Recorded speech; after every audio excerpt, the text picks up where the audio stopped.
ಆತ್ಮೀಯ ಸ್ನೇಹಿತರೆ ಎಲ್ಲರಿಗೂ ನಮಸ್ಕಾರ.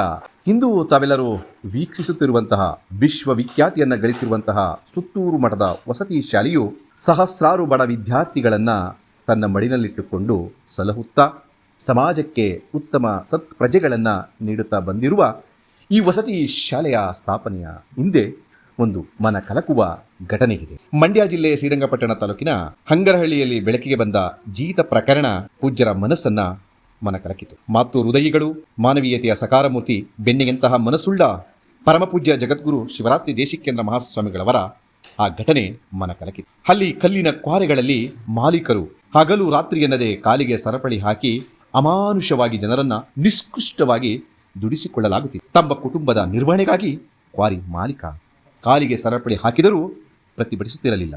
ಇಂತಹ ಸಂದರ್ಭದಲ್ಲಿ ಇಲ್ಲಿಯ ಮಕ್ಕಳಿಗೆ ಶಿಕ್ಷಣ ಗಗನಕುಸುಮವಾಗಿತ್ತು. ಈ ಪ್ರಕರಣ ಬೆಳಕಿಗೆ ಬಂದಾಗ ಶ್ರೀಗಳ ಸಂಕಲ್ಪ ಮತ್ತು ನಿರ್ಮಲಂತಕರಣದ ಪರಿಣಾಮ ಸುತ್ತೂರಿನಲ್ಲಿದ್ದ ಪಬ್ಲಿಕ್ ಶಾಲೆ ಉಚಿತ ಶಾಲೆಯಾಗಿ ಪರಿವರ್ತನೆಯಾಗಿತ್ತು. ಶಿಕ್ಷಣ ವಂಚಿತ ಬಡ ಮಕ್ಕಳಿಗೂ ಶ್ರೀಮಂತರ ಮಕ್ಕಳಿಗೆ ಸಿಗುವ ಸಮಾನ ಶಿಕ್ಷಣ ಸೌಲಭ್ಯಗಳು ದೊರೆಯಬೇಕು ಎಂಬುದು ಶ್ರೀಗಳ ಮಹದಾಸೆಯಾಗಿತ್ತು. ಈ ಉಚಿತ ವಸತಿ ಶಾಲೆಯ ಮೊದಲ ಫಲಾನುಭವಿಗಳೇ ಹಂಗರಹಳ್ಳಿಯಲ್ಲಿ ಜೀತಗಾರರ ಮಕ್ಕಳಾಗಿದ್ದ ಪೂಜ್ಯರಿಗೆ ಈ ವಸತಿ ಶಾಲೆ ಎಂದರೆ ಅಪಾರ ಪ್ರೀತಿ. ಇಲ್ಲಿ 4,000ಕ್ಕೂ ಹೆಚ್ಚು ವಿದ್ಯಾರ್ಥಿಗಳು ಬೇರೆ ಬೇರೆ ರಾಜ್ಯಗಳಿಂದ ಬಂದು ಶಿಕ್ಷಣವನ್ನು ಕಲಿಯುತ್ತಿದ್ದಾರೆ.